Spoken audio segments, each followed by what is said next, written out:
నమస్తే, నేను మీ సతీష్. తమిళ రాజకీయాలపై సంచలన వ్యాఖ్యలు చేశారు వేణుస్వామి. మరొకసారి వేణుస్వామి చేసిన వ్యాఖ్యలు ప్రస్తుతం రాజకీయ దుమారాన్ని రేపుతున్నటువంటి పరిస్థితులు. మరి ఇప్పటికే అనేక సందర్భాల్లో ఇకపై తాను రాజకీయ జోస్యాలు చెప్పను అంటూ ప్రకటనలు చేసిన వేణుస్వామి మళ్ళీ తమిళ రాజకీయాలపై చేసిన వ్యాఖ్యలు ఎలా చూడాలి? ఇదే అంశం మనతో విశ్లేషించేందుకు సోషల్ యాక్టివిస్ట్ శ్రీలీల గారు ఉన్నారు. మేడం నమస్తే. నమస్తే అండి. మేడం, గతంలో నాగ చైతన్య సమంతాలంటూ ఆ ఎపిసోడ్ తోటి బాగా ఫేమస్ అయిన వేణుస్వామి ఆ తర్వాత మరి ఏ రకంగా ఆయన మోసాలు చేస్తాడు అంటూ కూడా చాలా వరకు ఆయన విమర్శలు ఎదుర్కొన్న పరిస్థితి. ఆయనకు సంబంధించి బాధితులు కూడా చాలామంది బయటకు వచ్చారు.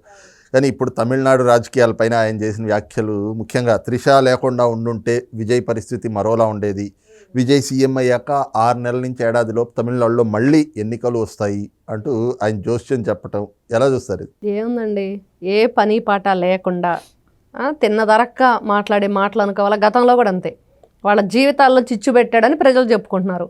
ఆయన్ని జాతకం చెప్తాడు, జ్యోతిష్యుడు అని చెప్పేసి పెద్ద పెద్ద మాటలు ఆయనకి పెట్టడం అంత కరెక్ట్ కాదేమో అనిపిస్తుంది. ఎందుకంటే నిజంగా జ్యోతిష్కులు కొన్ని విషయాలు బయటికి చెప్పకూడదు అని అంటారు. మరి ఇలా బహిరంగంగా చెప్పే వాటిని ఏమంటారు?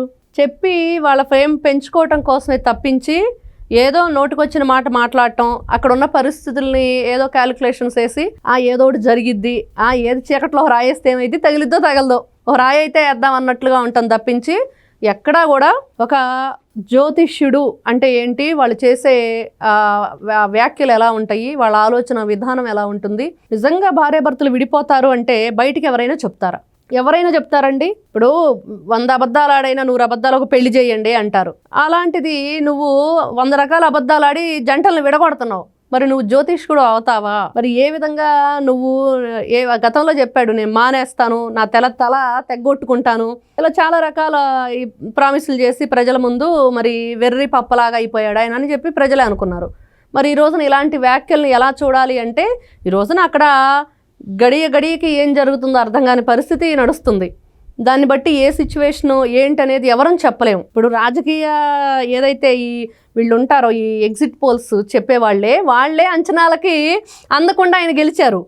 కాబట్టి ఈయన జాతకాలు, ఈ రోజున మంత్రాలకి చింతకాయలు రాలవన్నట్లుగా ఈయన మంత్రాలకి చింతకాయలు రావడం దేవుడికి ఎరుగు. ఈ రోజున ఈయన పళ్ళు రాలగొట్టేటట్లు ఉన్నారైతే విజయ్ ఫ్యాన్స్ అని ఖచ్చితంగా చెప్పచ్చు. అంటే ఇప్పటికే గతంలో కూడా కొన్ని వివాదాస్పదమైనటువంటి అంశాలు, అంటే ప్రతి ఒక్క అంశాన్ని లేదంటే కనుక సున్నితమైనటువంటి అంశాలని కూడా వివాదాస్పదం చేస్తూ ఆ వివాదాన్ని తన చుట్టూ తిప్పుకుంటూ దాని ద్వారా ఫేమ్ పొందడానికి ఈయన చేస్తున్న ఈ ప్రయత్నాలు ఎలా చూడాలి? గతంలో కూడా చూసాం, ఏదో స్టేట్లో అమ్మవారి గుడికి వెళ్తే మెడబట్టు బయటకు గెంటేశారు. ఎందుకు?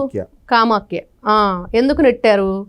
ఎలాంటి మాటలు చెప్పి మహిళల్ని మోసం చేశాడు, ఎలాంటి నీచమైన పూజలు, ఇలాంటి పూజలు కూడా ఉంటాయి అనే విధంగా పూజలు చేశాడు. ఇవన్నీ చూసిన తర్వాత ఇప్పుడు నేను జ్యోతిష్యుడిని అని చెప్పి ఆయనకి వాళ్ళ భార్య సపోర్టు ఏ విధంగా చూడాలి? ఈ రోజున మీకు ఏదైనా సంపాదన ఉంటే పౌరోహిత్యం చేసుకో, మంచిగా 10 మందికి ఉపయోగపడే విధంగా పూజలు చేయి, వాళ్ళకి ఏదైనా సమస్యలు ఉంటే ఆ పరిష్కారం మార్గాన్ని చూపెట్టు. అంతేగాని వాళ్ళ సమస్యల్ని నువ్వే వాళ్ళ సమస్యల్ని బలహీతలు నువ్వే 10 మందికి చాటి చెప్పేటట్లుగా వైరల్ అయిపోవాలి, నేనేదో ఫేమ్ తెచ్చుకోవాలి, నైట్కి నైటే మరి నేను స్టార్ అయిపోవాలన్నట్లుగా ఆయన ప్రవర్తన ఉంటుంది. ఇట్లాంటి వ్యక్తుల్ని ఏం చేయాలండి? ఏ విధంగా వాళ్ళ ఆలోచన విధానం ఉంటుంది? నువ్వు మంచి చేసేవాడివి ఎలా అవుతావు? నువ్వు మంచి చెప్పేవాడివి ఎలా అవుతావు? 10 మందికి దారి చూపించే విధంగా. ఇప్పుడు బ్రహ్మ తృప్తి బ్రాహ్మణ తృప్తి ఒకటే అంటారు. మరి అలాంటి పౌరోహిత్యం చేసే వాళ్ళు ఎలా ఉండాలి?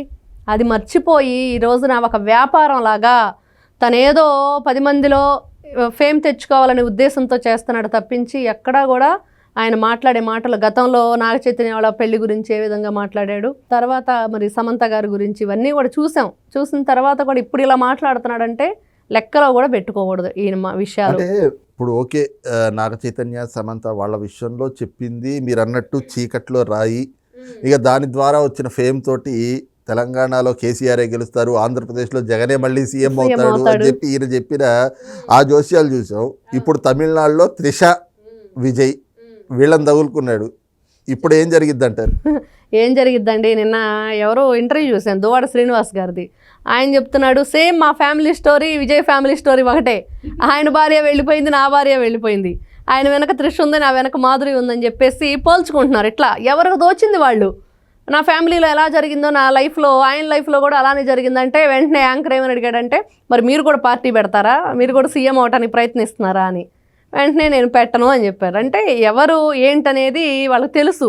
నేనేంటి, నా కెపాసిటీ ఏంటి, క్యాపబిలిటీ ఏంటి, ప్రజల్లోకి ఎలా వెళ్ళాలి ఏంటనేది ఆలోచన. కాబట్టి పార్టీ అందరూ పెట్టడం అంత ఈజీ కాదు. చూసాం ఎంతమంది పార్టీలు పెట్టారు, ఏ విధంగా విలీనం చేశారు, మరి కాలగర్భంలో కలిసిపోయారు అని. ఈయన మాట్లాడే మాటలు ముఖ్యంగా ఎవరైతే ఈ వేణుస్వామి మాట్లాడే మాటలు చూస్తూ ఉంటే మరి ఎప్పటికప్పుడే మనం చూస్తున్నాం. ఏదో ఒకటి నిజమైందని చెప్పి అన్నీ అవ్వాలని లేదు. మరి కేసీఆర్ అయ్యాడా ముఖ్యమంత్రి, జగన్మోహన్ రెడ్డి అయ్యాడా, అవ్వలేదు. రేపు అంతే.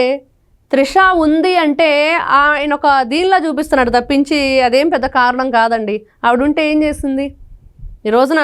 మరి ఆయనకి ఇంత భారీ స్థాయిలో మెజార్టీ వచ్చిందంటే ఆ ఉందని చెప్పి అందరూ అంటున్నారు. ఆ ఉంది కాబట్టి రేపు ఏదో ఎలక్షన్ మళ్ళీ వచ్చింది పోలింగ్ అని చెప్పి ఈయన చెప్తున్నాడు. ఎవరి ఇష్టం వచ్చినట్లు వాళ్ళు నోటుకు వచ్చినట్లు మాట్లాడుతున్నారు అనే మాటలే తప్పించివి ఏ విధంగా నువ్వు మాట్లాడగలిగితే 10 మందికి ఉపయోగపడే విధంగా ఉండాలనేది మర్చిపోయి ప్రవర్తిస్తున్న తీరు ఇది.